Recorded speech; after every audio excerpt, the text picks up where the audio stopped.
Dude, I'm 100% about going to work for someone. I think there's different types of personalities. I think if you're ready to start your company, I think you should go. Like I have some friends that are just like it's like the natural born entrepreneur. It's like they just get it. And they're ready to take that leap like right after college. I personally wasn't. And I mean I've benefited so much from working behind the scenes with like incredible entrepreneurs. And I think like there's no better way to learn than to learn from the best. So like if you can identify an entrepreneur and like get a job with them, like man, that's for me that there's so much value in that. What's going on, everybody? Welcome back to My Social Life. This is the podcast where you can hear the real stories behind the people on social media. I'm your host, Jacob Kelly. As always, today's podcast is powered by TRUFAN. Before we get into today's conversation with Jeremy Mary, there's a couple things that we need to go over first. If you enjoyed today's podcast, be sure to leave us a positive rating and review, share this episode with a friend, and subscribe to the show. Put up brand new interviews every single Monday, and a brand new Takeaways episode is an audio exclusive where I sit down and break down the most recent podcast episode of the week every single Thursday. And now, without further ado, I'm very excited to present to you my conversation with Jeremy Mary. What's going on, everybody? Welcome back to My Social Life. I'm your host, Jacob Kelly. As always, today's podcast is powered by TRUFAN. Today on the podcast, we are joined by Jeremy Mary.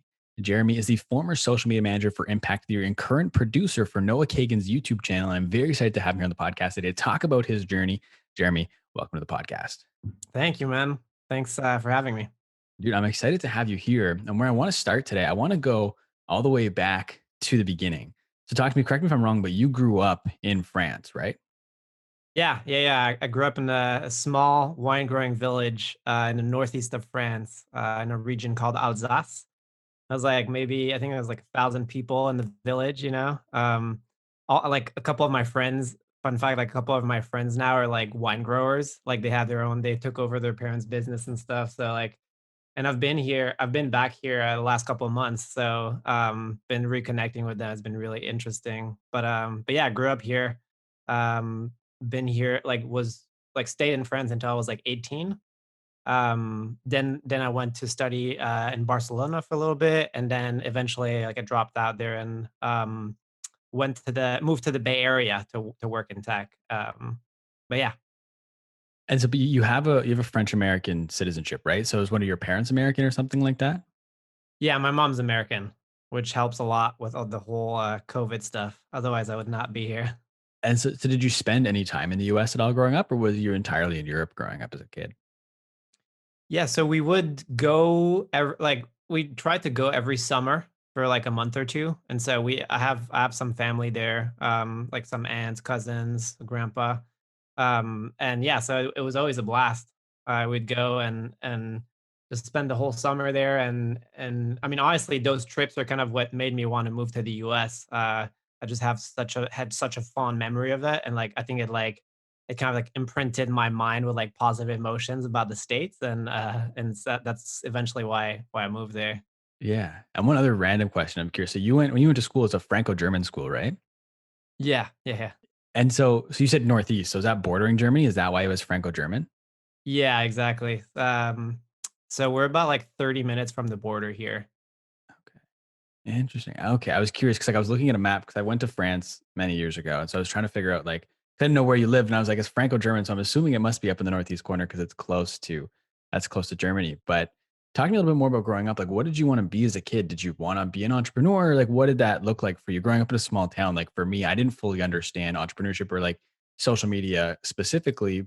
Just growing up in a small town, it was around 2011, 2013, 2014 is when I was in high school. And like, I just never fully wrap my head around the opportunities with social media. So I'm curious what you wanted to be growing up. Yeah, I mean, I think like everyone, I went through like a series of different jobs that I was interested in. I think initially, like I started out like wanting to make a lot of money. So like at first, I was like, oh, I want to get in like that was finance. Finance is the thing. And then I kind of like looking into it, learning more about it. I was like, and I was always like super career oriented as far as like thinking like I was thinking in like middle school, like what I wanted to do when I grew up, which I don't know how it is in the States or Canada, but like in France, it's a little early to start thinking about those things. But like as I was looking into finance more, um, I started realizing like, oh, like this might be a miserable life after all, even though you can like make a bunch of money, and I think then I started getting interested more in entrepreneurship, just like the idea of being able to like create something that like adds value to other people's lives. And um, yeah, I got really interested in tech when I was in high school. Like looking, like it seemed like everything was coming out of Silicon Valley, like every product that I was using, every app, and so I was like, I want to do that. Um, yeah. And I'm curious specific about one idea you had in high school. And that was to run like an influencer marketing program with all the popular kids where they would wear clothes to try and influence the rest of the school, right? Yeah, you probably heard that on like another like podcast, or probably maybe on my podcast. I that was an idea. It's not something I ever took action on. As far as like small businesses that I did in high school, what I did do is I would buy used mopeds on like the equivalent of like Craigslist in France. So like 1950s, like really like old school, like they're kind of like bikes with like a motor on the back, and so I'd buy these, and they're usually beat up because they're from like the Second World War, and I would like fix them up, like polish up, like repaint them or like repolish them, and a lot of times it was like a lot of mechanics. It was like really cool. I learned to kind of like basic mechanics on like an engine like that, like take apart the motor, rebuild it, and so I'd buy them for like 100, $200 maybe, and like usually flip them for like 2, 3 times the price. So that was the closest thing I had to like a side hustle. In I think I was doing that at the beginning of high school. Okay. And then what'd you end up going to school for in Barcelona and why did you drop out? Like, was that, were you still kind of pursuing finance at that time and realized then that that's not what you wanted to do? Or how come you dropped out of school in Barcelona? Yeah, so that was business school. I At that point, I already was interested in entrepreneurship, and I actually thought that supposedly they had like an interesting entrepreneurship program. When I got there, though, I realized it was more of a kind of like it's like playing house, it's like pretending to be an entrepreneur. It's like the pitch fest and stuff like that, and it was like it really wasn't a starting company.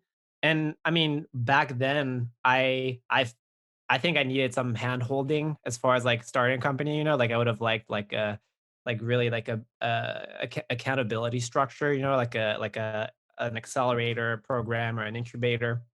That's kind of what I was looking for, because I mean, like now I'd tell my old self like just start the company and do it, but like I think I was a little scared, and like I had to get over some stuff. I wasn't ready. But that's what I was looking for, and in the end, I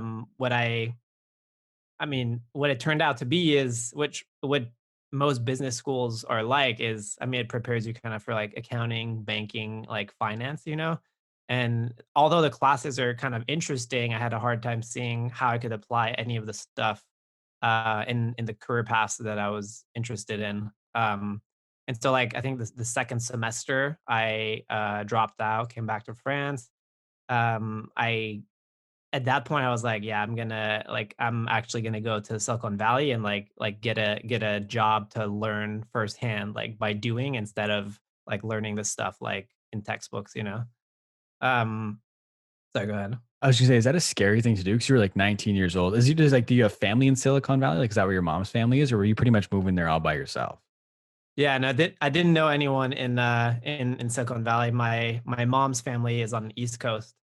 Um, it's funny because like the dropping out part was like the scariest, just because my parents had taken on like some debt at first, so like there was like I'm letting them down for that, and I mean they were scared as well. Like I think like any parent of like, oh, like you're just gonna you're just gonna like what are you gonna do with your life? You don't have a degree, and it's kind of like scary, and like the fear that you're making a mistake. So I think the dropping out part was like the scariest part. The moving to Silicon Valley was the exciting part. And it's funny, like I kind of trusted my gut. Like for some reason I knew that it just work out, like once I showed up there, and it did. Talk to me a little bit more about that kind of that initial fear of dropping out, because a lot of people have that fear and they're worried they're making a decision, and because of that fear and that worry, it stops them from doing what they want to do. So, like, where did you find it within you to kind of push through that fear and ultimately drop out and move? um it's funny. I think I found some inspiration in those two books that I was reading at the time. There's this book called The Education of Millionaires. I think that's what it's called, by Michael Ellsberg, where he basically looks at some famous dropouts, and I don't even know if it's dropouts, but like just he looks at people, successful people, and kind of like looks at like the early steps in their careers. um, and I mean, basically the punchline is like they learned everything on the job, right? And like there's nothing much to learn in school. And there was a second book that was James Altucher. I'm not sure if you're familiar with him, but he wrote back then a book. It was called The 40 Alternatives to College. And I think and it was really cool, and he's basically, like, making the pitch that, like, he won't, like he's not sending his, or, like, he's never gonna, expect his kids to go to college. Like, they can go if they want, but, like, if they don't go, like, he would actually, like, give them that money to work on any type of projects they want, So it's, like, 40 grand to start a podcast or something like that, you know? And then the 40, like, he actually listed, like, here are 40 projects that, like, I think would be way more beneficial to them than college. And I was like, holy shit, like, this sounds, I mean, he had some really cool stuff. Like, I mean, he's into chess, so he was like spend like a year to like really become like a world champion in chess or something like that. And it's like just seeing all the options laid down like that, I think um it makes you realize that, like, oh yeah, like if I actually spend my free time like doing any one of these projects, like, I'm actually going to learn and like become really good at that, and eventually be able to monetize it. And if I don't, like, I would have been in classrooms anyways. And so, like, it's not wasted time, it's like it's just it's just another experience of like learning a different way. Um but yeah, and then honestly, it's like at the end of the day, you just have to do it. I think for me it was imagining, um like, what's the alternative, and kind of like looking down the route. There's this other book that I read recently called Designing Your Life. And that's a really good book for anyone that's like trying to figure out their career. But in there, he gives an exercise where it's like designing your life odysseys. And he has you figure out like three, like, your, yeah, the current path you're on. First of all, to like take that plan A, and then it's like something completely different, like what's the craziest thing you could imagine, And then he basically has you lay down like A, B, C, D. And then he has you like write down exactly, like, year by year for the next 5 years, like what that path would look like. And it makes you try, like, it makes you think in more details. I mean, what's involved with each path, and kind of visualize what that would look like. And I mean, at the time, it's like, what does this path look like? Like, I'm basically going into finance, banking, accounting, which I'm not super excited about, and so that helped as well. So, when you moved to San Francisco, then Silicon Valley, did you have a job lined up already, or was it like, I'm going to move there and just kind of figure it out when I arrive? Yeah, no, I didn't have anything. I basically had $500 in my bank account. I had worked for like 2 months in France in this refrigerated like warehouse, like working like a graveyard shift at like 4 a.m. or something like that. And I had just enough to like pay for my plane ticket there, plus like $500 in the bank. And so I showed up, and like I wasn't even, because like housing in San Francisco and the Bay is like so expensive. So I was like, I basically had planned, like, I had gotten like couch surfing hosts to like crash on people's couches. And yeah, that's kind of that was the plan. Did you meet any interesting people couch surfing? Yeah, definitely. And funny story, the the job I eventually, like, the startup I eventually ended up working with, I met through couch surfing. So I crashed on this like, it was this entrepreneur that was just starting his company's couch. And he was like the Stanford like PhD. Um, he he that was just starting his company. He had just like worked for tech companies that had IPO'd. He had worked for a couple, and like so he had like a lot of money, and he he got into real estate and was like remodeling houses and stuff. And he kind of figured out like how broken the residential construction market was, and so he wanted to fix that. And yeah, it just so happened to crash on this guy's couch, um and I mean, I saw the opportunity, and so I mean, I was kind of like a hustler, I didn't really have any marketing experience, but like I told you, I had this moped thing, and like I had a couple side projects that I had done, and so I kind of pitched myself, and I was like, um, can I keep stay like crashing on your couch for free, and like I'll work for free for you, and let's see if this works out, let's see if I can add value, and it ended up working, and I worked there for like 4 or 5 years. So, That's wild. That was Kanler, right? yeah, And so how long did you work for free?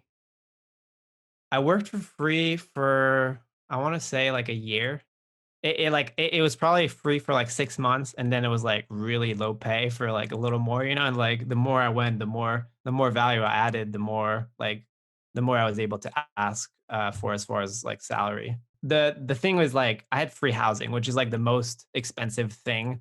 This was a really cool thing because like there were a couple other guys working for the company, um, and I think we were at the beginning we were four, and we were all living in what like the founders, like we weren't living with the founder, but the founder like had, since he had a bunch of real estate, he had a house in Palo Alto, which is like one of the wealthiest like places in the US, and he had a house there that he allowed us to stay in.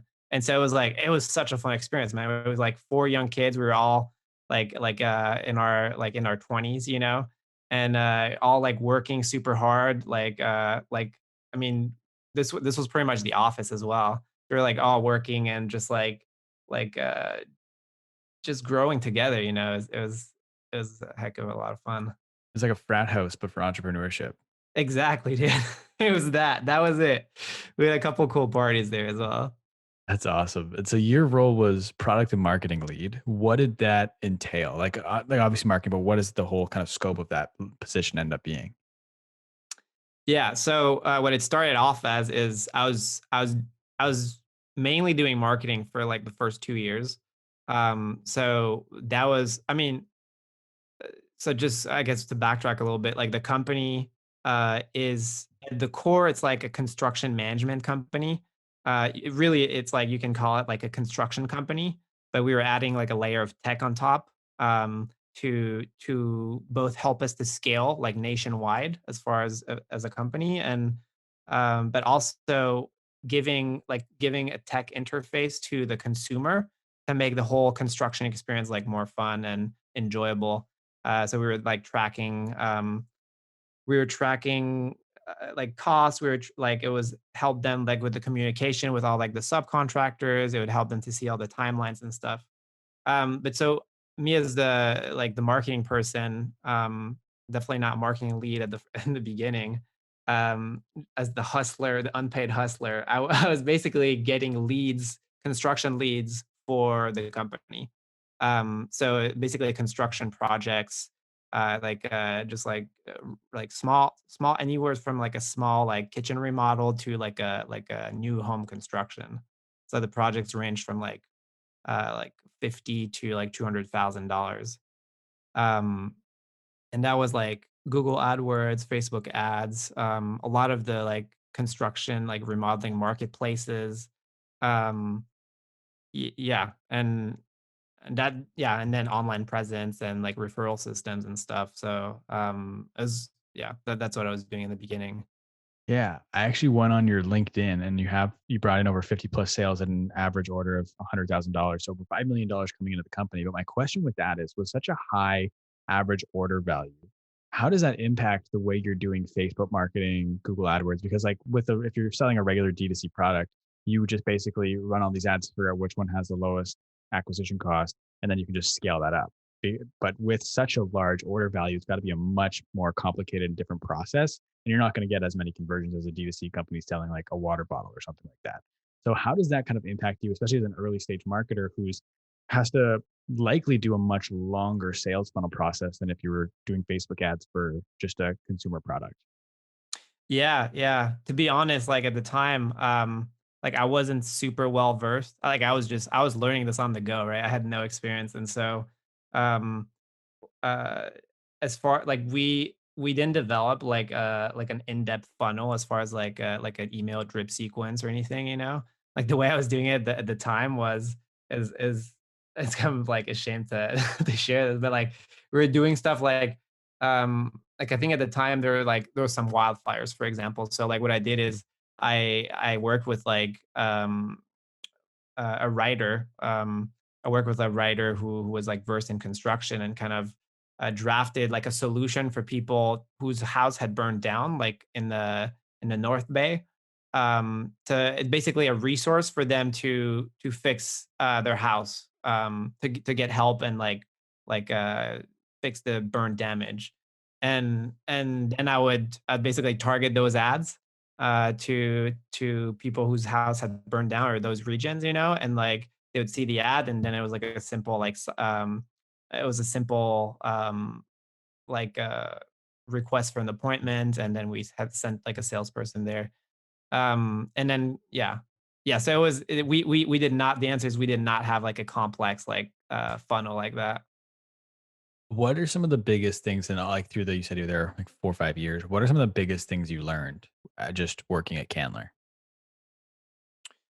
Um, I think it's like how to figure shit out. You know, it's like there's like I said, I had no experience, and so it's like things came up like all the time as far as do this, do that, you know, like get us some like basically this 19-year-old kid, like just go get us some customers, you know. It was like the process of figuring that out on my own, you know. I think that that was super valuable and something that I've definitely kept from those years.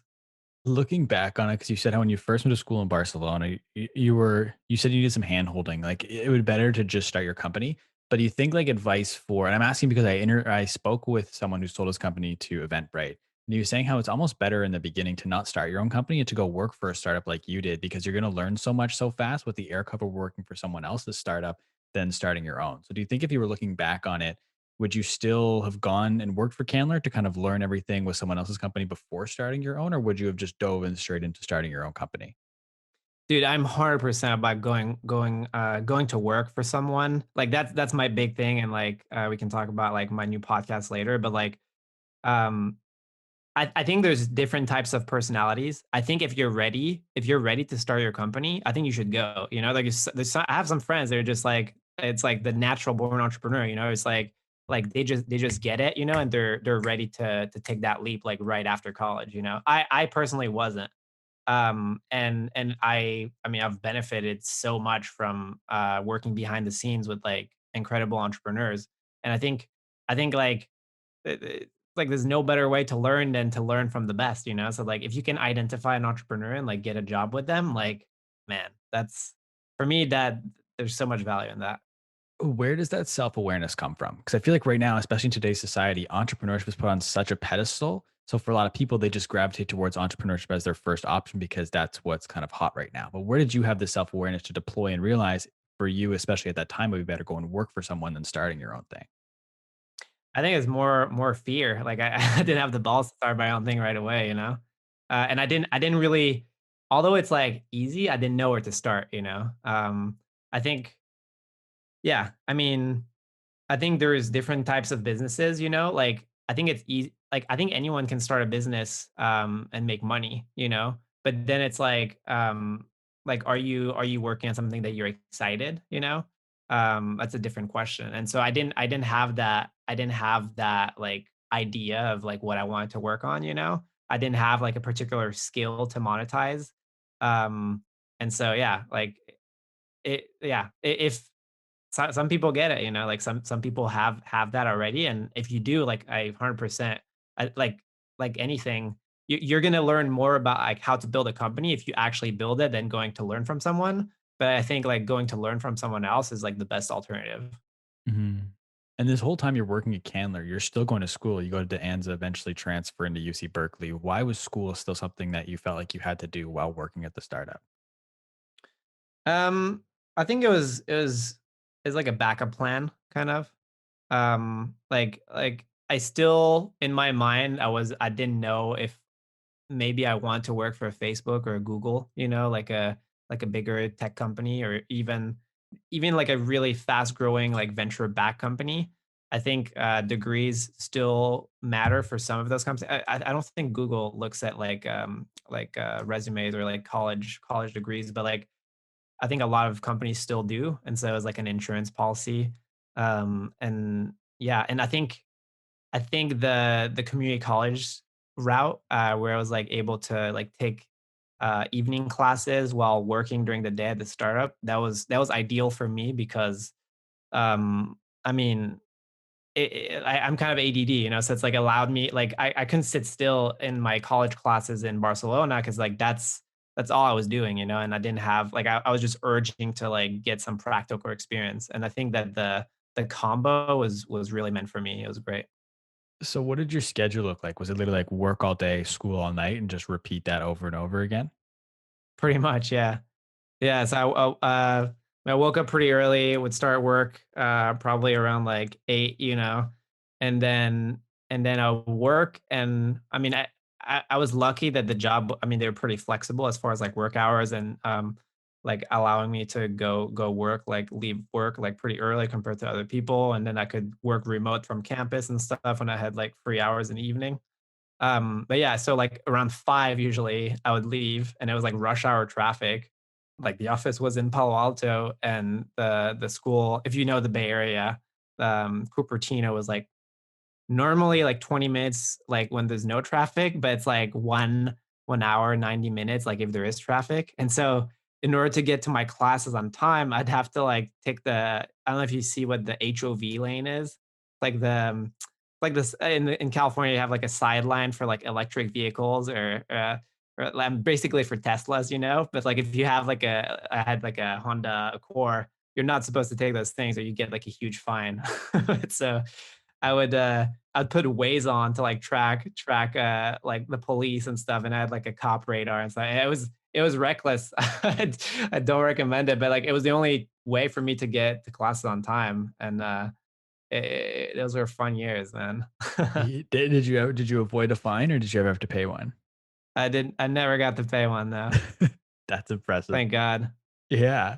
And so I'm curious how work culture differs from France to the US. Like what's like is it dramatically different? Is it very much the same? Like I'm kind of curious because you have a very interesting perspective on that. Yeah, so I don't I don't know if I'm the best person to answer actually, because I've actually never worked in France. Fair enough. And so I think there's this bias where like like I think your high school friends are very different than your friends like post college. And so like most of my friends in the US are kind of like, I mean, we're more similar than my friends from like high school as far as like our interests. We're like more career oriented, like really like want to like have an impact on the world and all those things, versus like my friends in France are more a little more laid back, and more focus on like work life balance and like friendships and community and stuff.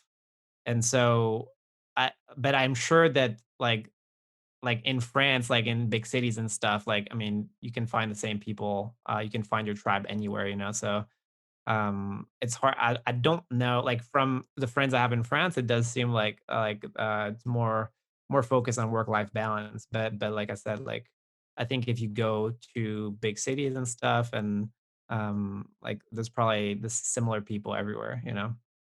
Do you try to have some work life balance today? Or I mean, like 'cause back when you were going to school and working, like obviously there wasn't a ton of balance, but is that something you've tried to have a little bit more of now?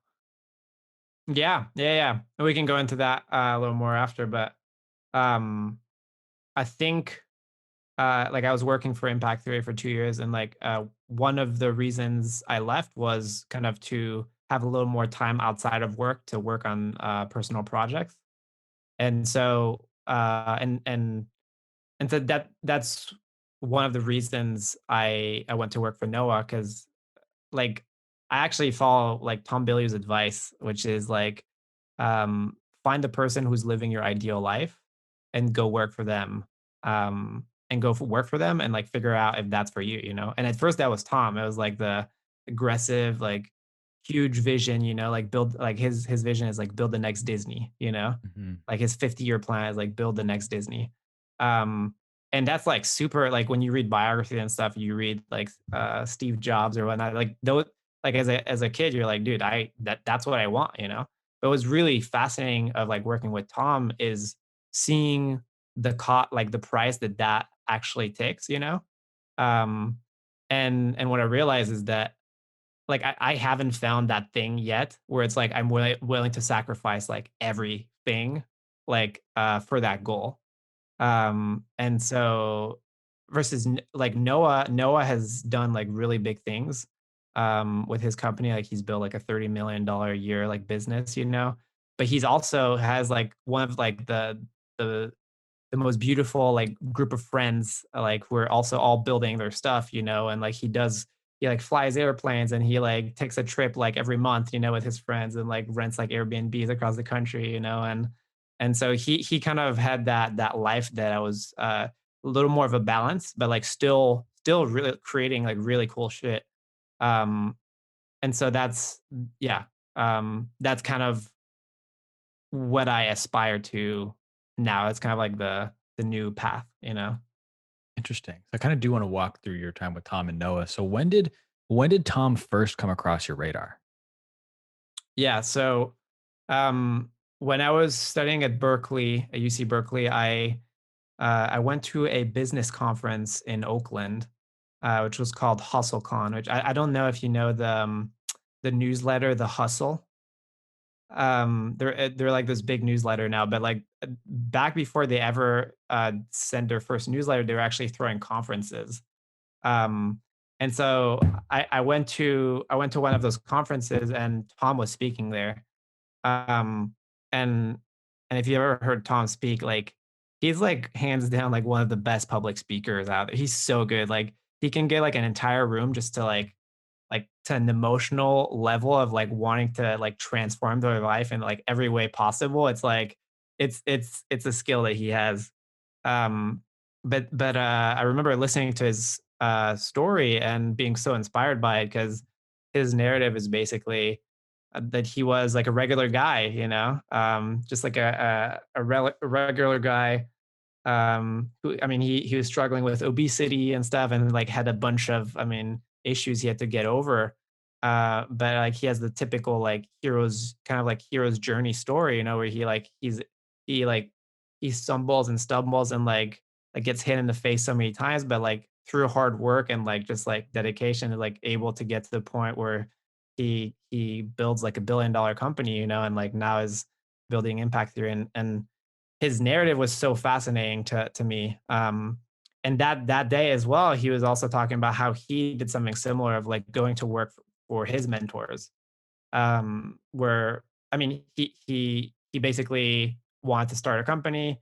No, what he says he wanted to be rich and he wanted a six pack abs, and he basically went to work for these two fitness entrepreneurs who are rich and had a six pack abs, and he was like, oh, if I go work for them, like surely like I'll get those two things, right? And he goes to work with them as like a copywriter, you know, in their company, but like he works so hard that he like works himself into being a partner into the company they had at the time. And eventually, and then I mean, there's a whole story of like how um, he basically um, he's not happy and not fulfilled at that company anymore, and they end up doing a side project on the side, doing protein bars, which ends up spinning into Quest. And so the three of them end up being co-founders in that company. But sorry, that was kind of a tangent. But at that conference, I decided that day I'm gonna work for this guy because like I mean, he's gone from nothing to everything, you know. The second thing was he's built $1 billion company already, and now he's starting over with impact theory, and he wants to build the next Disney. And it was like in its infancy, you know. So it's like maybe 10 people working at the company, and I was like, wow, this is the opportunity to watch like a master at business build a business from scratch. Um, and third is like, oh, he preaches like go work for the people who are living your ideal life. He did that himself and it worked out for him. Um, why don't I try to do that with this guy? And that's kind of how he entered the picture. I actually didn't know about him before that conference. And I mean, when you decided you wanted to work with him, I'm assuming you didn't just go on his website to careers and applied for a job. Because like, what's the status? Like, I think it's 70 or 80% of jobs are never actually posted or something like that. So Yeah. talk to me about I want to work for impacttheory.com and everything you did to at least make your first kind of way to stand out to Tom Bilyeu and the Impact Theory team. Yeah. Yeah. So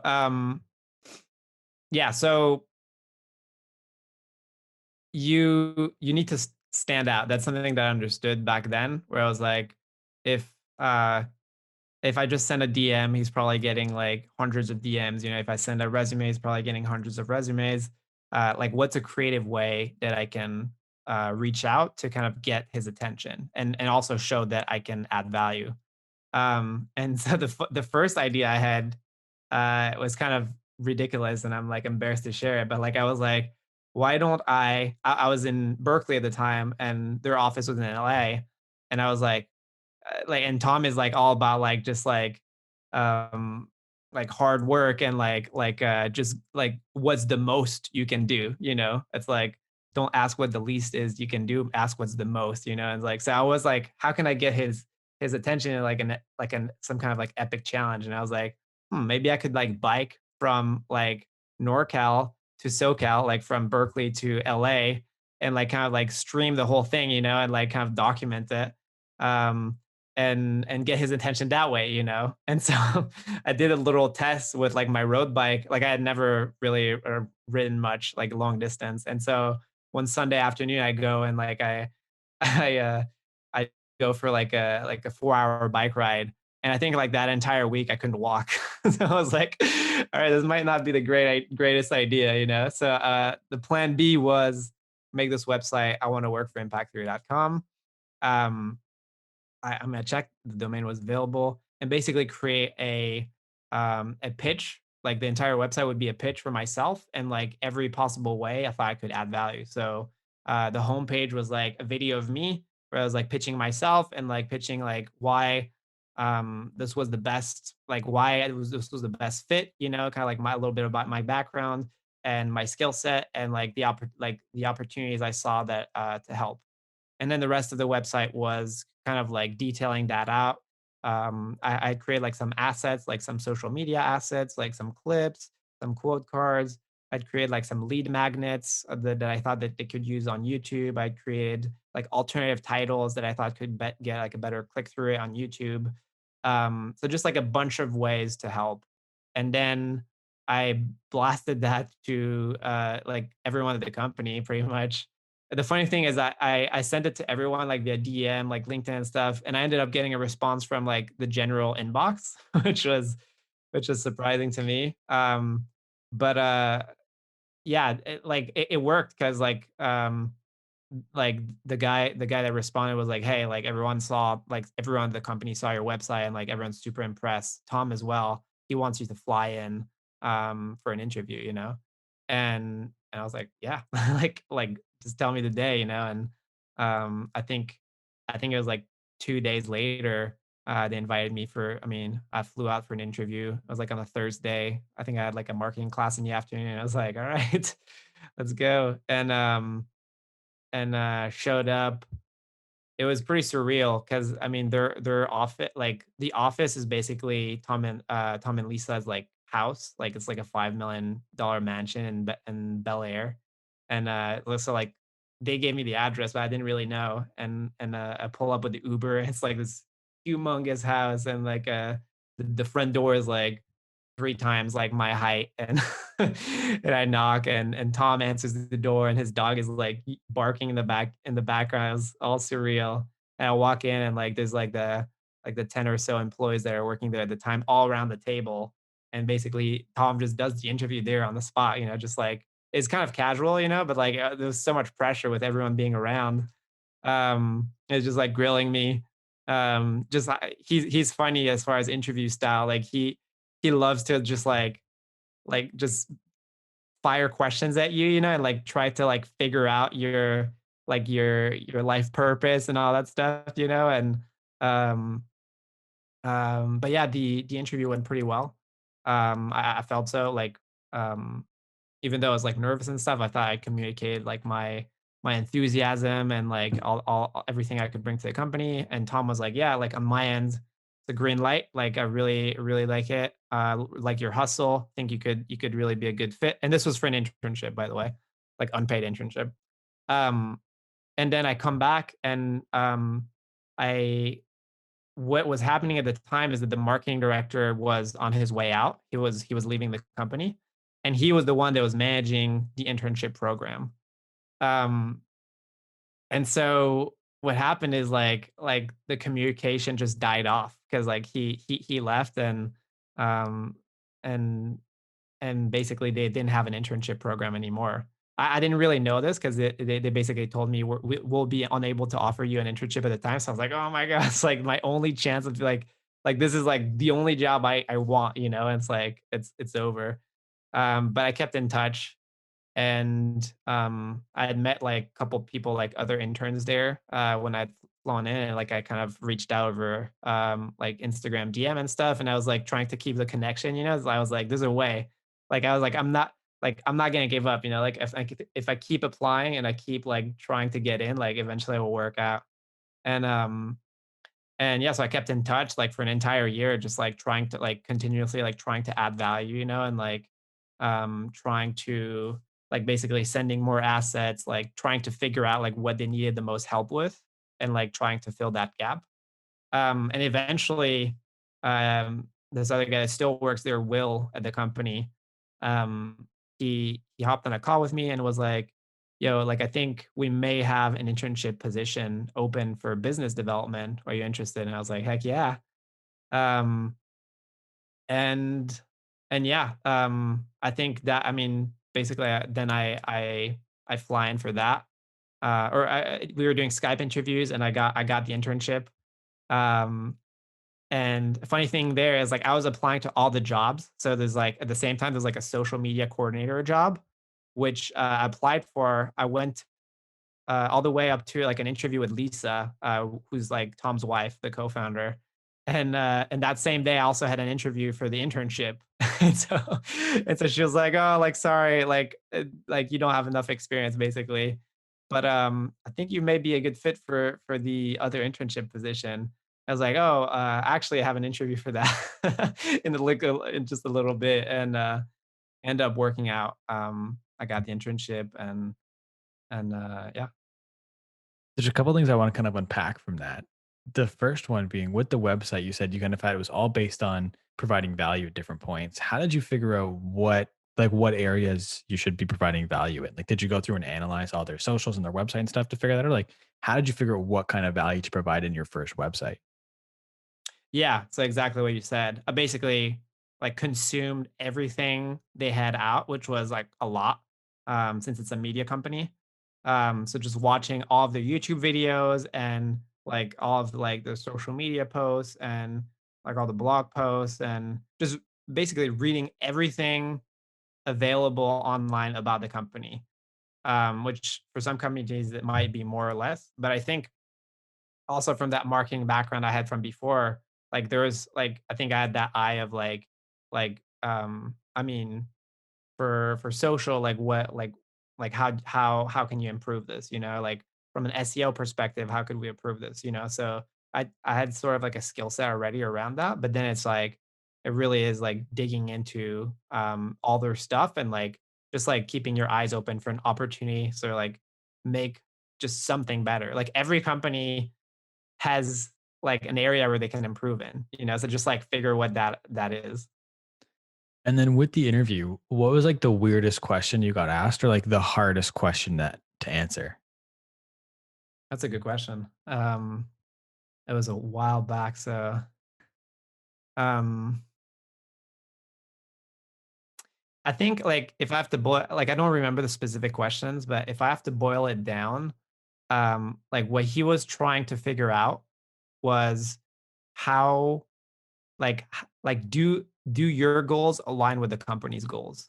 That's ultimately what all the questions he was asking, like, we're trying to determine. And I think a lot of like in an interview, it's like a lot of people like want to kind of like put a face on, you know, it's like I mean, you want the job, obviously, right? So you're gonna kind of like shape your answers to what you think they want to hear. And like I think his kind of like psychological like disturbance of like just like fire, fire, fire is like meant to kind of like destabilize you to like really get to the core of like who are you and like what do you want, you know? And so what you said when you didn't ultimately get the job, you kind of essentially created your own internship, for lack of a better word, and like you started making assets and stuff yourself, right? That's that what you were saying? Yeah, yeah, pretty much. Why did you? I'm just curious because I feel like a lot of people, if they like don't get a job, they're almost like, "Well, screw that company, like I'll go find something else." Like, why were you like, I'm committed to this, like I'm gonna keep doing all this free work again? Back to what we talked about, you did free work for Kanler. Why were you like, after doing free work to get the Kanler job, you worked there 4 or 5 years, like I'm gonna do free work again? Dude, I mean, it boils down to like, I really wanted the job. It's like it felt like the perfect opportunity, like once in a lifetime type opportunity where is like this is a bill like someone that built $1 billion company that's starting from scratch, where it's like the team is still like relatively small and they need help.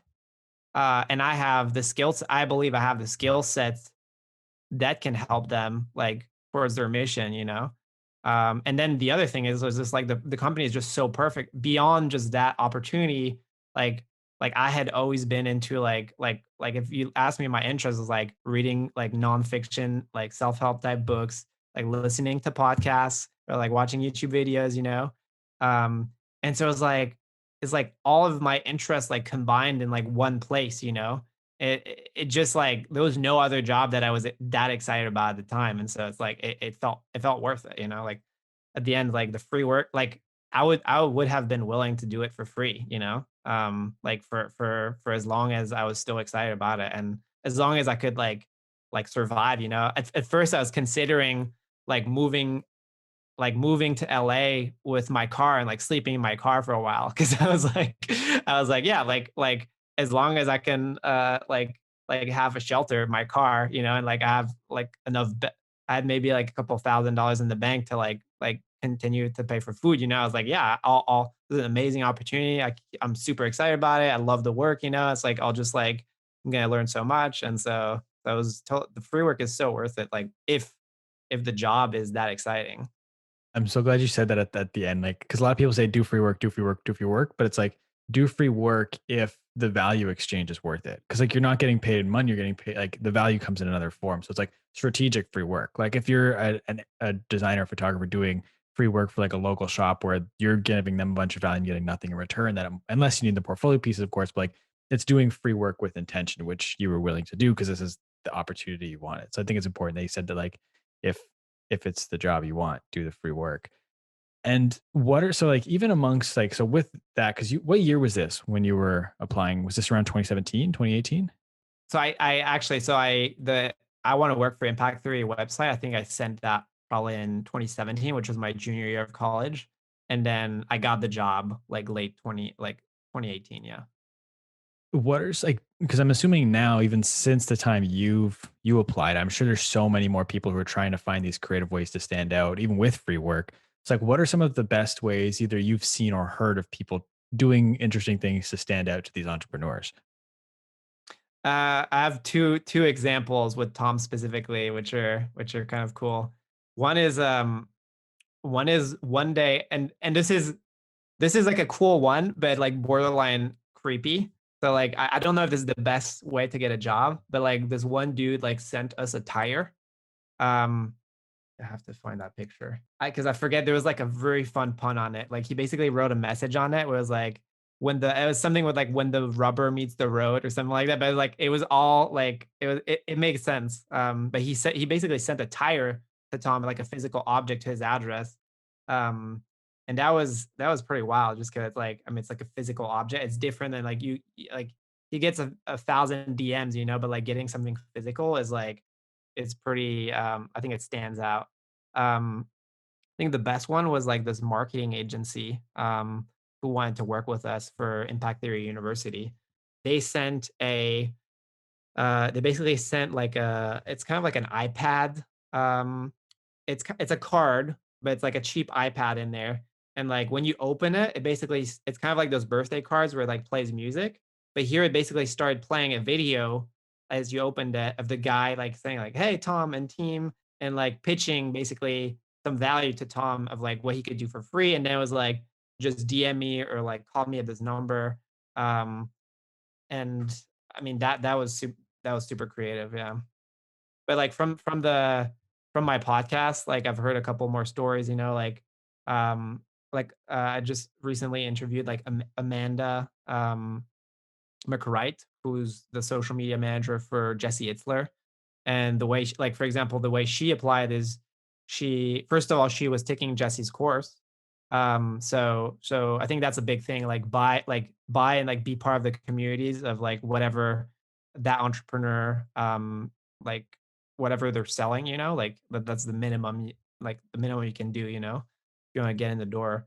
Um, and so she was in that community and he already kind of, like, knew her name, from her being active in there. But then, she met him. She went to a book signing with him, with like where he was signing books in New York. And I think she like did a video about that and shared it with him, and like that got his attention. But then she created what she calls a life resume, which is like a term from Jesse Itzler's like course or book, where it's like it's not a actual resume, but it's like resume of like all the cool stuff you do in your life, like outside of just work. So like climbed Kilimanjaro or stuff like that. And so she created like a video of her life resume and sent that to Jesse, and then offering to work for free as well. And that got her a job. She basically moved in with him to like document his life, which is pretty cool. No, I asked because I just want people listening to kind of see the different outside of the box ways that they can stand out. Like there's so many different ways you can do it. You just have to get a little bit creative and find that way to set yourself apart. And so when you ultimately like you ended up setting yourself apart, you get the job. Did you end up starting as a business development intern? Is that was your first role with Impact Theory? Yeah, yeah. Um, yeah, so the job was basically getting podcast sponsorship. And so yeah, so I was reaching out to different like first of all, like identifying potential like good fits for the different shows we had. There was like health theory, really like around like interviewing health guests, like relationship theory, whereas Tom and his wife Lisa like talking about like how to like have an amazing marriage and succeed in business at the same time. And then impact theory, which is like all the big guests. And so like just like we had ad slots for those and you had to find like good like I was reaching out to a bunch of different companies. I kind of set up like a whole sales process, where like uh we had like mail merge, is like sending like to blast out a bunch of emails to different companies but still have them customized, kind of like automating that. But I did that for like uh, a month or 2, and I got a couple of deals. Um, and at that point, I think it was on the right path because my goal for the first 90 days of that unpaid internship was to land a full-time position, which was not guaranteed at all. They were basically like, if you can't pay for yourself, like we're trying to be like a profitable company. And so like it doesn't make sense to bring you on as a full-time employee. And so I was like, like even when I was in, I was like trying to figure out like any opportunity to stay. And so that was like, how can I pay for my salary? So like one way was like getting enough podcast sponsorship to pay for my salary, which was like the initial plan. And then about a month in, they were actually at the time they were working with VaynerMedia to manage Tom's social. But that contract was like kind of ending and they were looking for someone full time. And if you remember, I had interviewed for this position, social media coordinator, which I didn't get because I had no experience, but they were looking for someone with experience. But they couldn't find anyone. It's kind of like a hard position to staff because it's it's like a yeah, it's hard to find people that have like that experience, like managing a large account. And so I was like, "Hey, let me give it a try." Like I had sent a bunch of assets already, so they knew I wanted it, and they knew I I could try to figure it out, you know? And so they gave me a chance, and it worked out. And I think by the end of, I think before like 60 days in, they basically offered me a full-time position, doing all of his, Tom and Impact Theories social besides YouTube. You say you're doing Tom and Impact Theory? Tom and Both of Impact Theory, yeah. How does it feel day one after this is like years of work at this point? You work just to get the free internship. You work months doing this free internship to finally like day one come in as like a full-time employee. Like how does that feel to you when you finally get there? Dude, it felt good. um, yeah, I don't, it was like straight to work.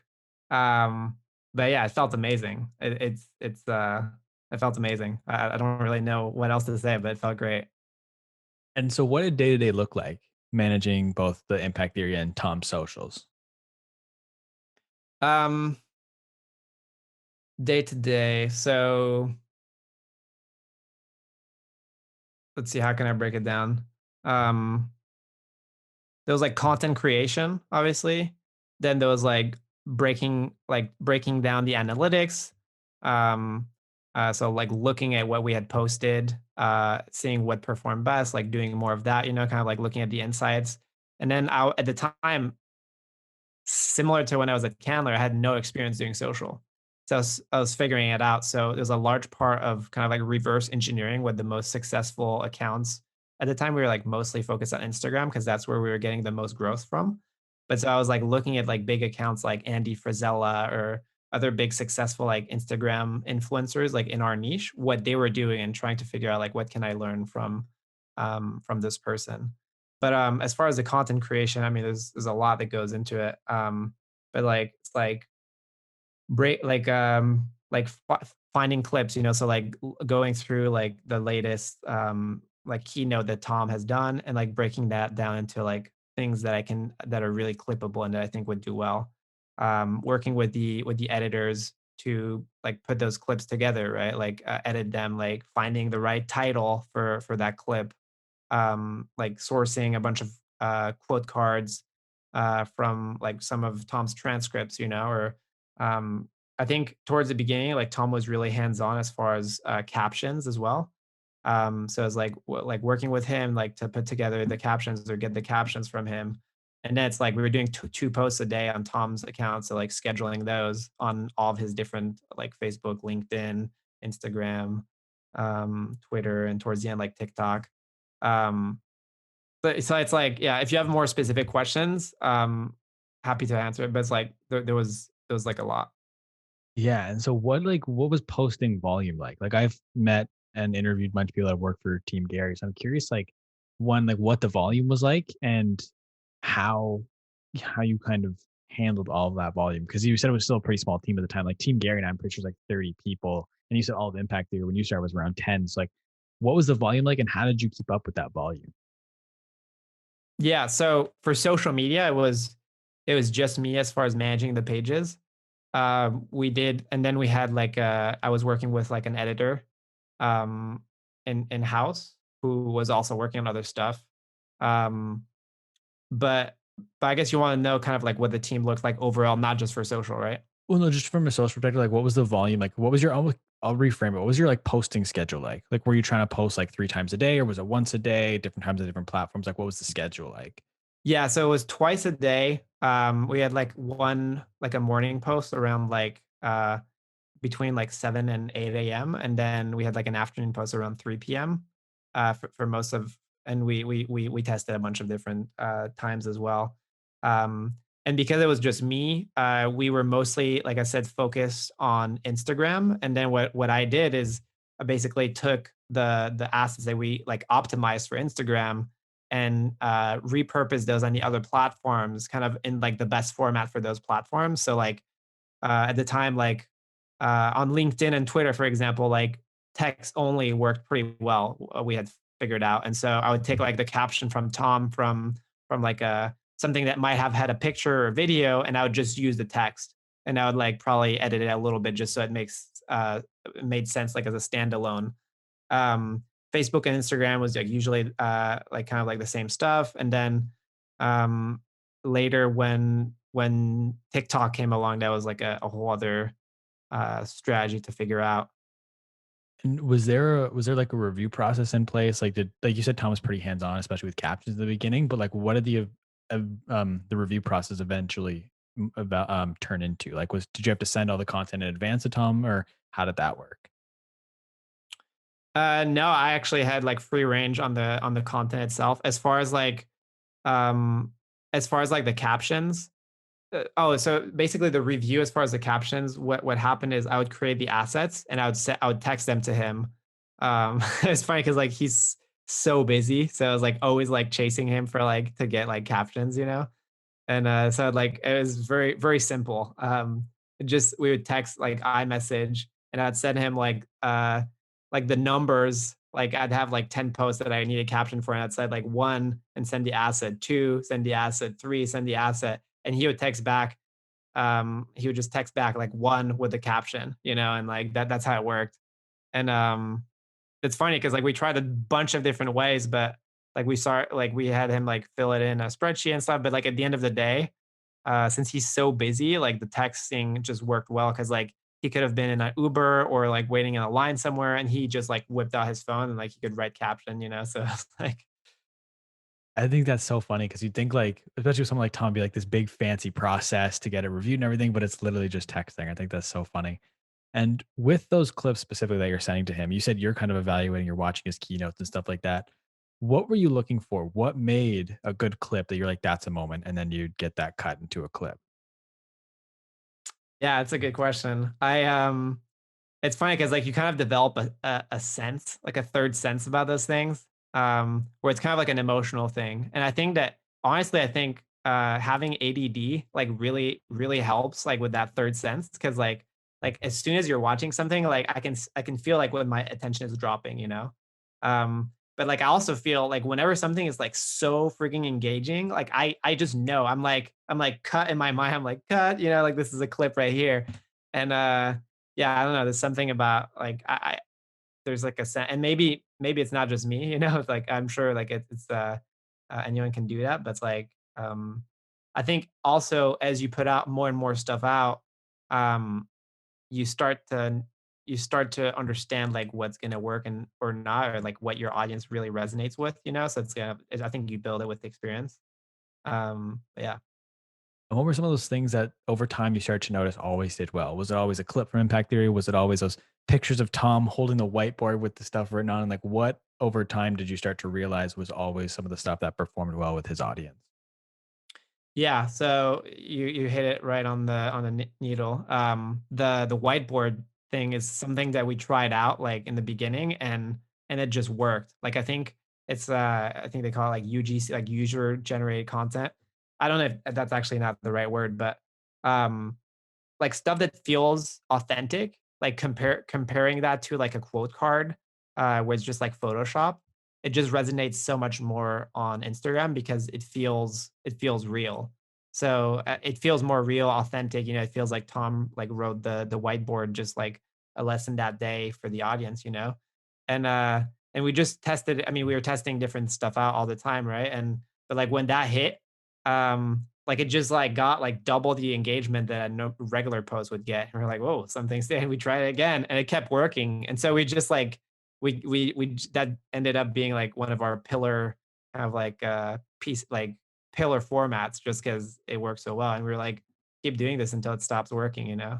Yeah, I know I asked that as part of my question because those are the ones that always just stand out. Like I just feel like I see them every time I log on Instagram as Tom holding that whiteboard, which is why I was curious. And so, what were you guys using as your KPIs? Like, what was kind of your goal with the social media? Was it just purely to grow social to get more awareness? Was it like, were you looking at when we post this, does a podcast downloads increase by this percent? Like, what were you guys using as KPIs to evaluate your performance on social?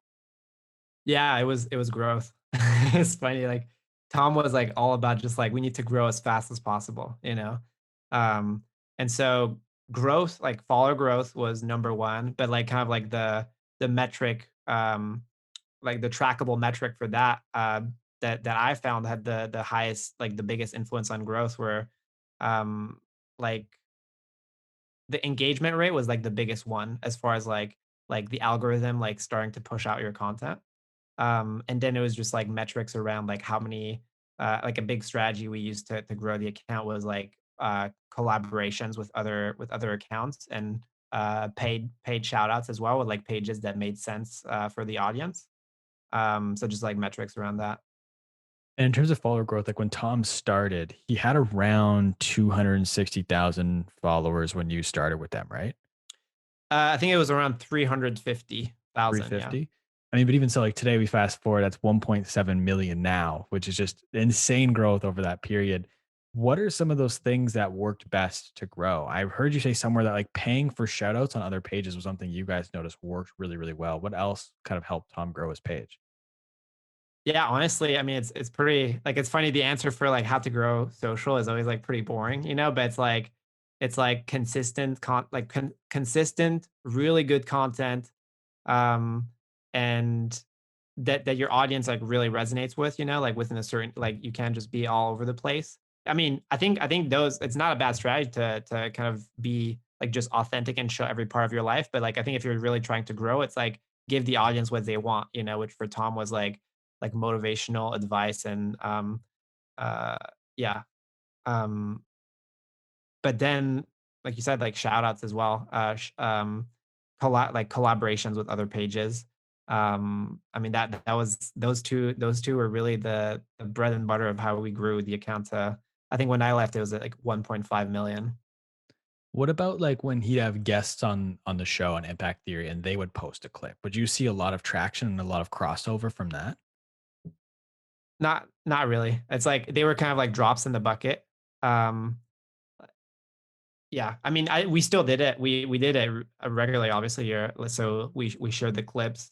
Whenever they did it, it would grow the account maybe um like 500 followers max, which is significant. But like compared to all the other stuff we were doing, like we were growing like when Instagram when the algorithm was just like popping, we were growing like 20,000 followers a week.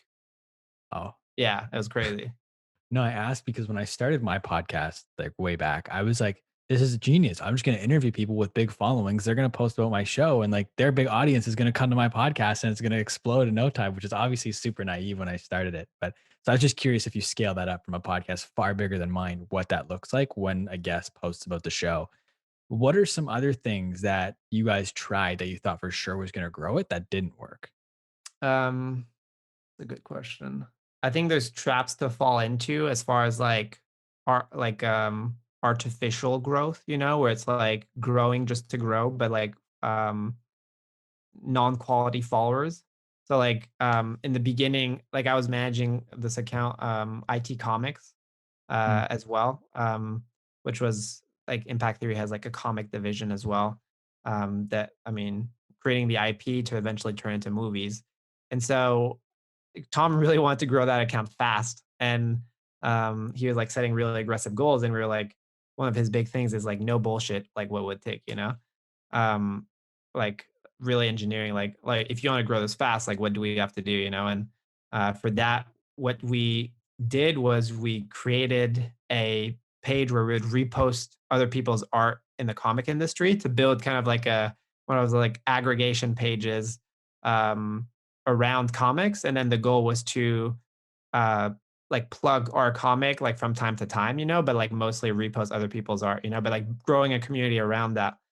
um the issue with and so for that, like the strategy we used was like hashtags, um like reposting really good art and like using the right hashtags and the right communities to grow that audience. But what we found out in the end is that the people that were following the page had zero interest in the comics, so like that's kind of like an example of growth that did work, but like it's not really growing the audience that you want. So we had to like we kind of scaled back and like switch strategies around that, for example. Were you guys doing any paid media at all? To grow, Yeah. we experimented with it. um we experimented, like I think when we had a really good clip pop off, we would put some money to promote it behind it, kind of to like exploit that juice that was already working. But it had like diminishing returns. It worked at first, and then it's like it just didn't make sense as far as like the cost per follow. But by far, like the fastest way to grow was like shout outs and collaborations. I think that the paid shout outs like is something you can scale because you can go to other pages versus collaborations um a lot of the times like you have to repost on your account as well. Like it's like share for share, right? So like we post something for you, and you post something for us, right? To like grow your accounts. And um a lot, I mean, it's like you don't want to litter Tom's page with like other people's posts, you know? And the story share for shares weren't as effective. And so like the paid shout outs on like pages that it's really important to get pages where like your audiences align. Otherwise you're just growing the wrong following as well, you know? So you have to be really aware of that. How are you finding and evaluating whether those bigger pages had an aligned audience or not? Is looking at the comments and looking at actual profiles, you know, so like going through like the people that are commenting on their posts and like looking at like does this person follow similar people in our niche, you know? Like do they follow entrepreneurs, do they follow people in personal development, you know? And just looking at their profile and figuring out if they're part of like our core audience. Okay. And for when they actually recorded the show, and they recorded Impact Theory, of course, this is in a non-COVID world prior to COVID. What did that change what your day looked like? Like for context, like I worked in sports for a couple of years, and so whenever there was like a game day, the event, it was like all hands on deck. You're grabbing content of the game. For you, when it was like a recording day for Impact Theory, were you like on set grabbing like behind the scenes content or anything like that? Like, did your day change, or was it really unaffected? Yeah. So whenever there was a shoot, I was on set to capture stories for Tom's account, and then I also towards the end of the episode, I would go up with the guest and have Tom and the guest like record a story so that we could use to tease the episode because they usually came out like a couple weeks later. So just like a swipe up that the guest and Tom did for to promote the episode. And is there a live audience when they were doing that? Yeah, we had it's kind of like a private live audience where it's like not anyone can join, but like friends and family of people working there, plus friends and family of the crew. So there was usually like there was never more than like a dozen people. It was usually like yeah, it was usually between like 5 and like 12 Got you. And in the how audience. yeah. How often was he recording episodes? It was like it depends, like it varied, but like um depending on like his travel schedule or stuff, he might batch stuff, but like it was at least like 3 episodes a week. Um, but like sometimes it was like 5 or 6, you know. And towards the end, they also started a new show, which was Conversations with Tom, which is like a more of like a Joe Rogan like long form format. And so that added an extra episode. But like look at the posting schedule, which I think is like there's like one Impact Theory episode, one Woman of Impact episode, one Health Theory episode, and one Conversations with Tom episode. And I think the Health Theory and Conversations with Tom is like they're both bi-weekly, so it's like basically 3 episodes a week on average. Okay. And from you as just like kind of being in the room, you get to kind of also watch each episode live to some contact to some degree. Is there any specific guest or moment that still stands out with you? Yeah, there were a couple of guests that I think were kind of like there was like a special atmosphere in the room. I think when and for no particular reason, just because I think they're really big, and for some reason, like there's like something special about them. So when Sam Harris came, that was like a big one. I think there was like a lot of excitement in the room, and I remember sitting on that episode, and it was amazing. Um, I think another big one was when John Travolta came in. I think that was like one of the first like really big guests like outside of like I mean there was a bunch of big guests outside of personal development before, but he was like the first like kind of like A-list celebrity. There might have been others, but like I remember that one was a particular big one. Yeah. And I'm just curious, so did you like beyond taking that story after each recording, did you have any interaction with the guests at all? Is there anyone that kind of spoke to you or anything like that? Yeah, here and there. What's funny is like you kind of get used to it. Like, or like the first couple weeks is like, holy shit, like this guy, like he like it's weird being around these people that you see like behind your screen on YouTube or whatnot. But after a couple weeks, it's just like just another day, and you have to kind of like remind yourself, like, oh, this is special, like enjoy it. um, but like we didn't have like you could certainly like if you had a question after, you could go you could ask them. It's yeah. We discourage like kind of like fanboying though, just like to make them feel like a professional atmosphere. Um, but yeah, like I think there was like a funny thing where we were recording an episode with like Jocko Willink, and at the end, like I went up for the story, and we just had like he was just like that we were talking about the latest iPhone. He was like, "Oh yeah, like you should get the iPhone 10 and stuff," because I didn't have it yet. So it was like this, or I think I had the iPhone 10, and he was like asking how it was. So it's like just random moments like that. That's super funny. And what was it like working for Tom specifically? Like, what was his leadership style like? Like, what did you kind of learn working with him? Yeah, I mean, he's an incredible leader, and there's so much to be said about just like what I learned that I haven't. I mean, I think a lot of the stuff what I figured out is like since I've left, like there's still lessons that I learned today from my experience there. Where like it's just like you'll face like something in your life, and then you're like, oh, like something about Tom like will research. It's almost like having like a Yoda in your head, of like because I consume so much of his content that's like I feel like at the end of it, like I almost had like a Tom AI in my head, of like telling me what to do. But as far as leadership, like I think one big thing that was big at Impact Theory was he based his entire company culture around the book Principles by Ray Dalio. I don't know if you ever read that book, but like what was I mean, just unlike a lot of working environments is the emphasis on radical transparency and like being completely open about everything, and like the intern can criticize, or like the intern can like talk and like give feedback to the CEO, to Tom. Like I remember this one day, like towards the beginning, where like there was like an intern in the art division that basically Tom had said something that like hurt his feelings or something like that, and like he expressed that in the everyone was like, "Oh," like, it's like there's like a moment, but like Tom, like super, and I was like, "Oh," it's like just really taking it in, and there was basically that created an atmosphere where it's like everyone was comfortable sharing everything. Like to give you an example, like when I was thinking of leaving towards the end, I basically I asked like he did these things where you could get breakfast with him to like ask for advice, and I basically um I booked one of those, and like we sat down, and I was like, hey, like honestly, I don't know if my goals align with the company's goals anymore. And just like sitting down and having that conversation, I was comfortable telling him, even though I wasn't sure I wanted to leave. I was just like like seeking his input, and I was comfortable to that level to share that with him. Even though that's something you might not share with like a boss, like at another company, by fear of like getting fired or whatnot. So that was like a big thing.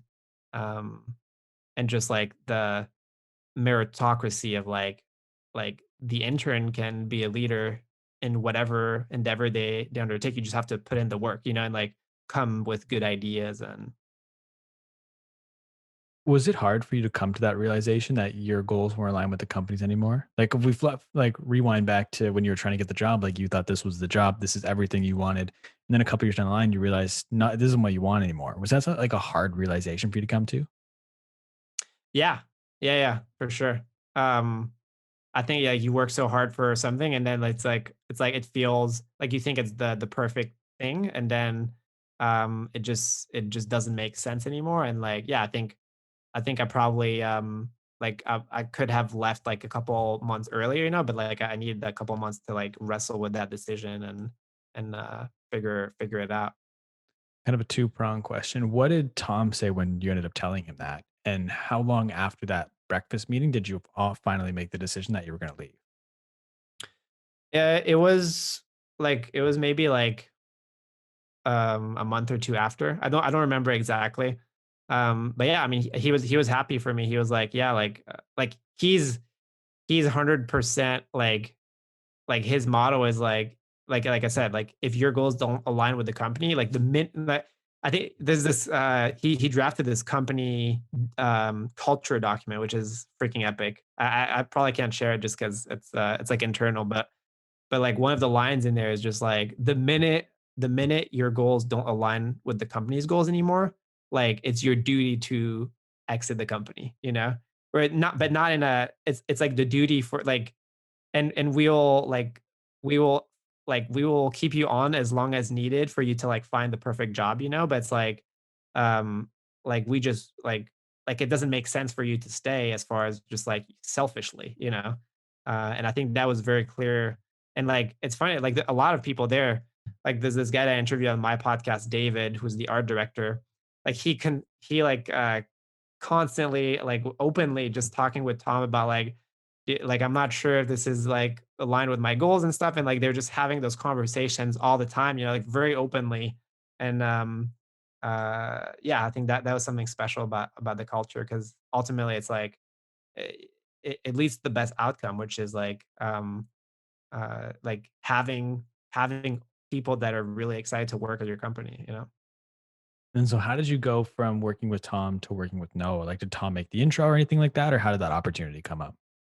No, so I mean, when I kind of made that decision internally that I wanted like one of the reasons I left as well was that I wanted a little more free time on the side to work on my side projects, but also I wanted to work remotely. I'm a big I'm just like a big introvert and I like working like in a private space and that's how I get my best work done.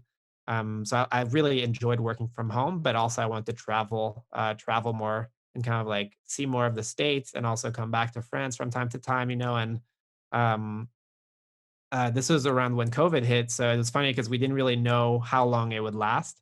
But I kind of want to. I was really enjoying COVID actually in the beginning, where it's like this work from home thing is like really it confirmed that like it was made for me, and I was like the flexibility that comes from it. And I was like, I want to extend this post COVID, you know. So like I was starting to reach out to entrepreneurs. At first, I wasn't sure if I wanted to start my own agency or if I wanted to find another position, but like so I was reaching out to entrepreneurs, similar to what I had done with Tom, where I was like, "Oh, I see this opportunity in your content to improve it," you know. And obviously, at that point, I had a stronger track record, so it's like easier to an easier pitch. But it was basically like for Noah, I reached out with like a 90-day plan of like what his accounts could look like, you know, if I took them over. Um, and Noah was someone that I really respected for a while as well. Where if you're into marketing, like he's one of the OG like marketing bloggers, you know. And I could see that his social presence just wasn't up to par with like my vision of him as an entrepreneur, as a marketer. And so I was like let me fix this for you, you know. And so I did look like it started with free work as well. Even like I think the free work thing is not even just like if you don't have any experience, but it's a low stakes way of seeing if it's a good fit for both people, you know? So like I didn't want to jump ship from impact theory if I didn't find something that I thought would be a better opportunity for me, you know?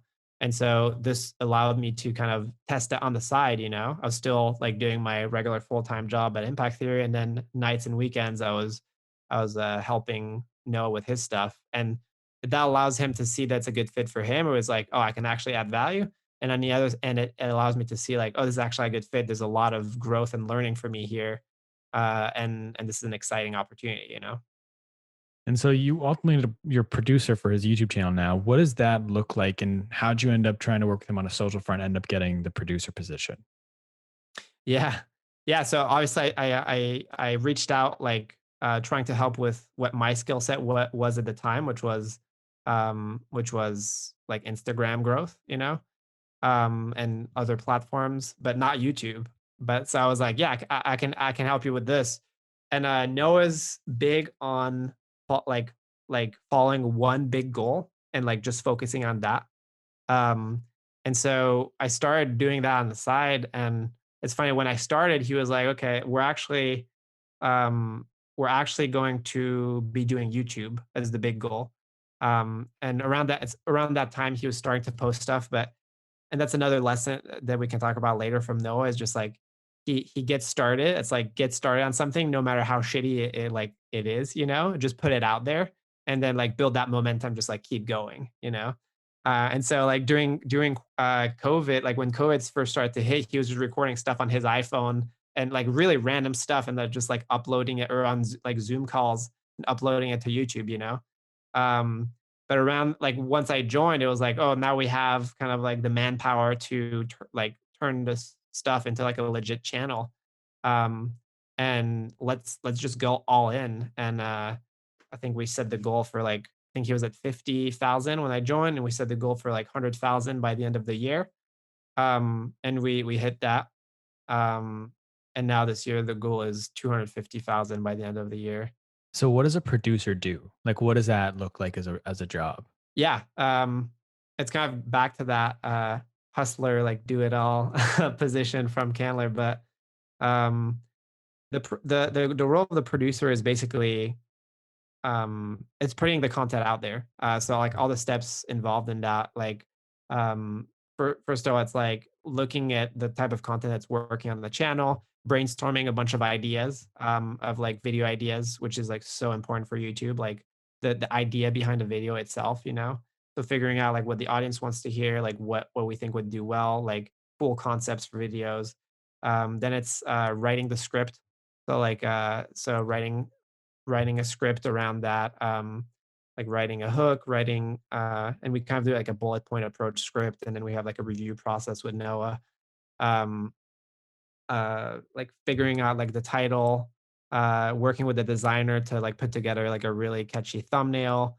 Um, like Noah records the videos himself since we're remote, so he kind of does all the camera stuff, and he'll record it. I get the footage. I work with the editors to like turn it into like a final product. Um, Uploading the videos. It's basically, yeah, just putting everything that goes into putting out the content. And on the team, we're starting to expand the team. So now it's switching into more of like a managerial, a little more managerial position. But like, so we're hiring someone to help us with script. I'm working with a designer now, for thumbnails. I used to do everything, and it was just like a lot, and so like not everything could be done to like perfection. And now we're bringing on, that's something that Noah's really good at, is like building a team around around really any projects that he works on. Like you wouldn't think of like YouTube as a company, but he's basically building a company around his YouTube channel. So like bring on a designer, we brought on like a video editor full time.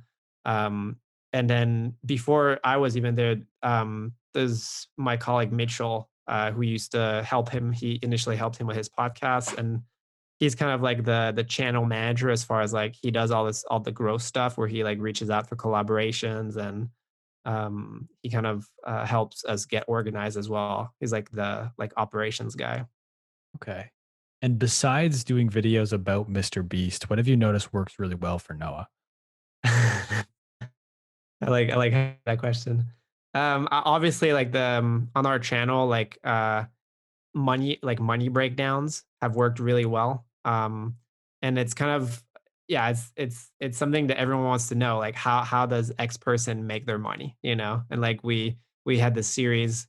The way we work on the channel is like, we similar to like what we were talking about with Instagram, is like we test a bunch of stuff, and then when something hits, that we call it our series.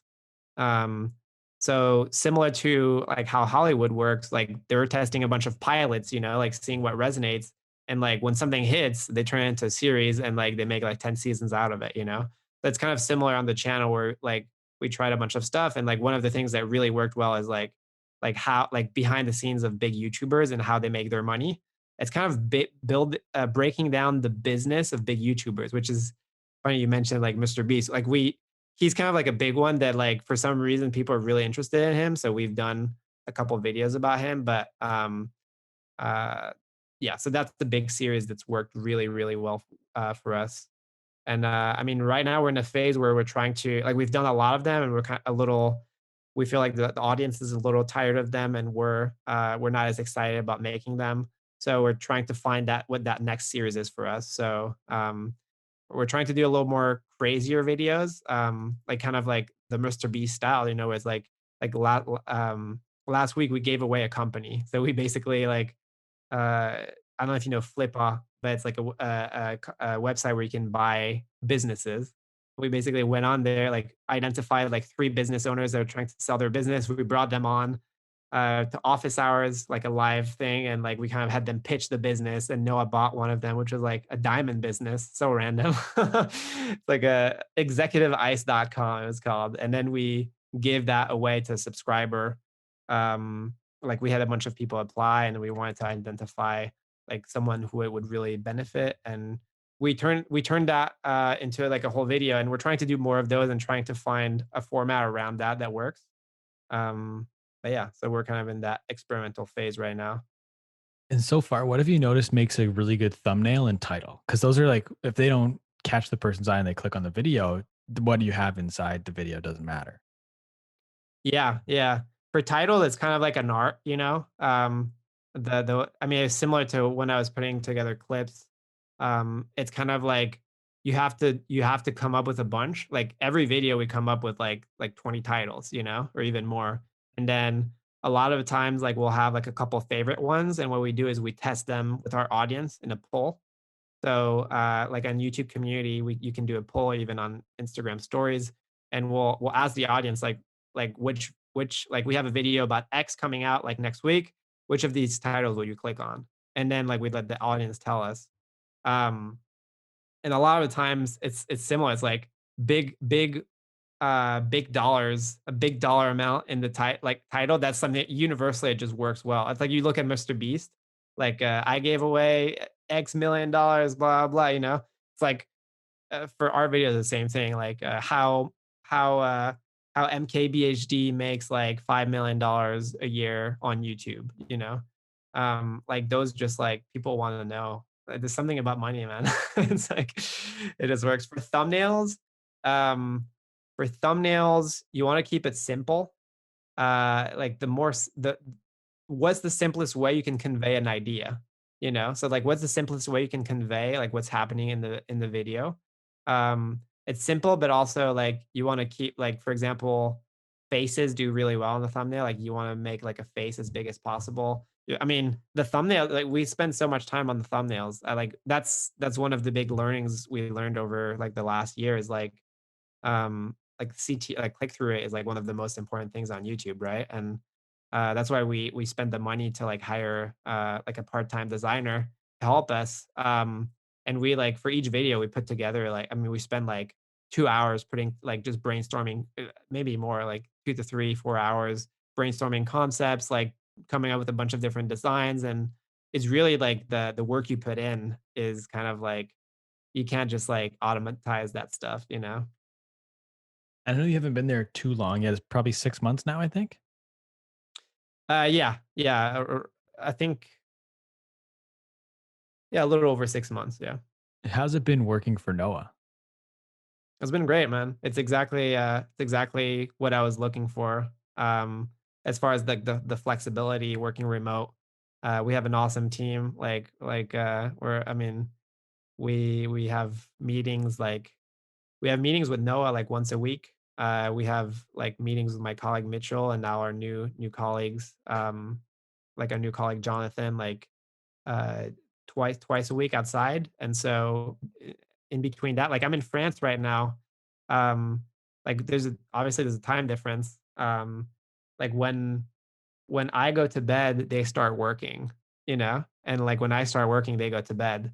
So it's like there's like a time overlap of like when we can meet, and during that time we're like totally asynchronous, which is like a lot of people are like, oh, like isn't it kind of lonely? And so that's just how I work. I really love like just getting in the zone and getting stuff done.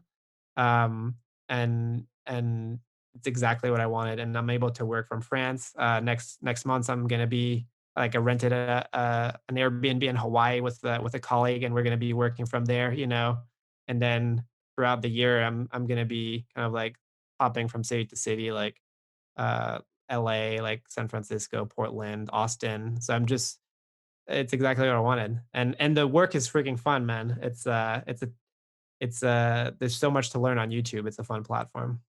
It's amazing, dude. What's your end goal with all of this? Um, that's a good question, man. I think I'm still figuring it out. I right now what's so right now I'm following my interests and my curiosities, and right now one thing I'm really excited about is this side project that I'm working on, which is like helping.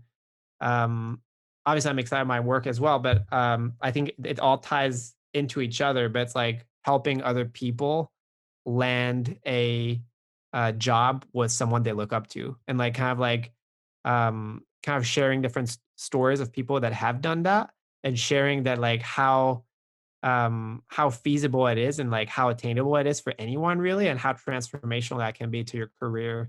Um, and and and just, I mean, it's also an awesome job, you know. And it's like everyone's, I think everyone kind of like wants a mentor, you know, and like going to work for someone you look up to is like, in my opinion, the closest thing you'll ever get to that. Because like no one has time to mentor you, just like for free like that on their free time, you know, and so that's the closest form of mentorship you can get, and I mean it's transformational.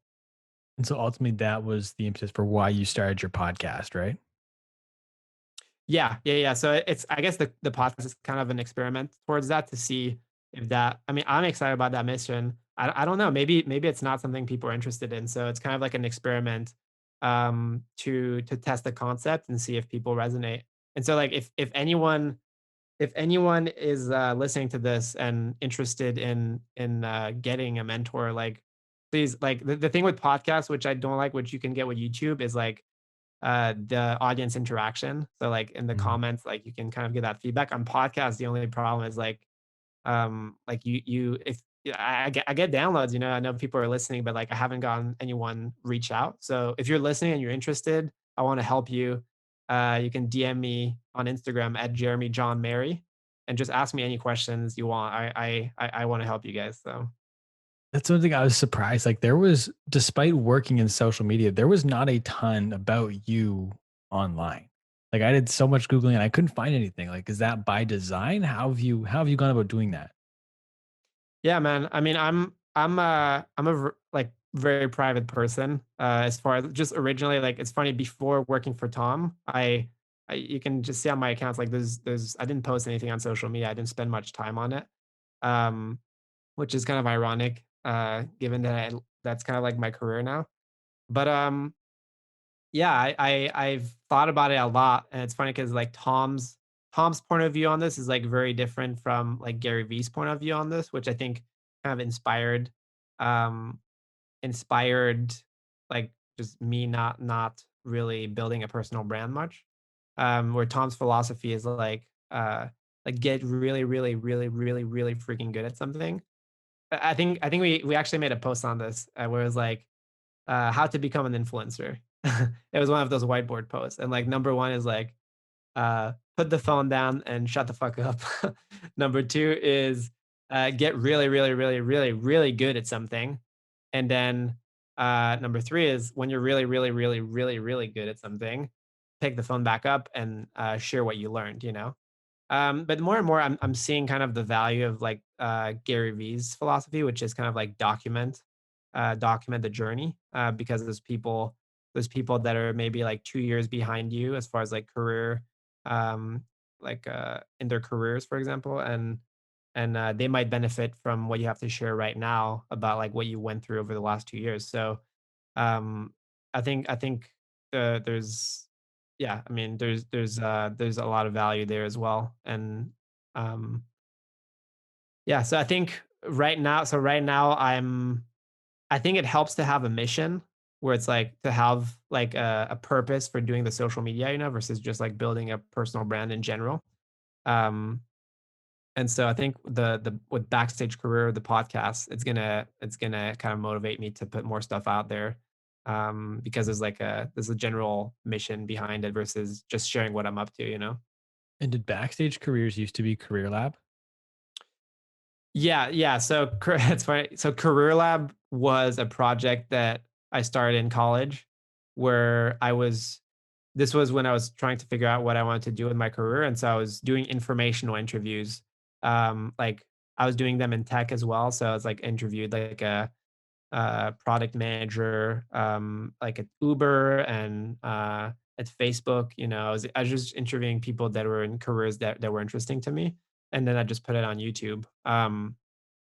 And I, so that was like I used that YouTube, like I used that handle on YouTube originally, and I just renamed it to Backstage Career because I already had like a couple thousand followers on there. So I figured I'd just use the exposure I already have to spread this new message. But it's like it's very similar. I think it's aligned because like it has to do with careers. So How often do you take the time to kind of just look back and reflect on the last 2 years from moving to San Francisco at 19, working for Kanler, getting the job with Tom, now you're with Noah? Like, how often do you look back on everything?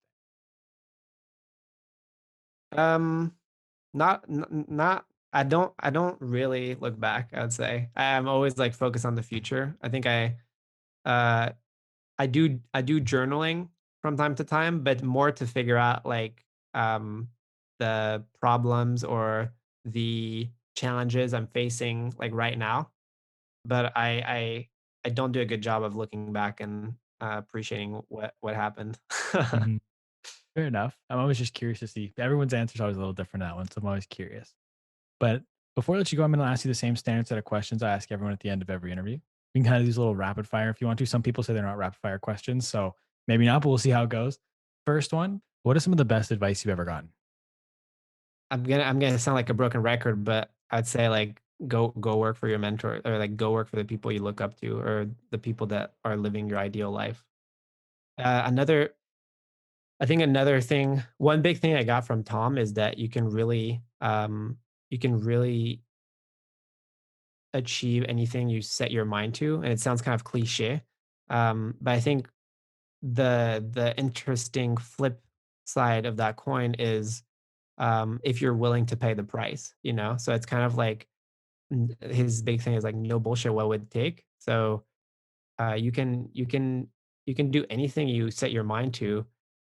Just figure out like what exactly like reverse engineer what it would take, and then ask yourself the question if you're willing to pay that price. You know, I think that's something that's some really good advice.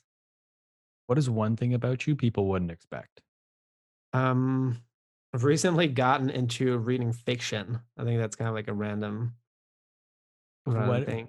what kind of fiction? Because I'm slowly doing the same thing. Like I'm not trying to just be all like personal development books all the time. And I have a goal of reading 50 books this year. So I'm curious what fiction books you're reading. I just finished reading Dune. I'm not sure if Okay. like the like one of the best selling like sci-fi books out there, and oh man, it's so good, man. And I read the fiction at night to like unwind. It's like the best life hack if you have like a like trouble falling asleep, you know. I'll just read like 30 minutes to an hour of fiction, and it's great. I've been loving it, man. It's kind of like it's very different. I'm not used to not used to it, but it's been like a really pleasant hobby. What is one thing that's so important everybody needs to know? I don't know. I don't know if I have the wisdom to to share. I mean, to share that. But again, like I think my big thing is like everyone should go work for the person they look up to.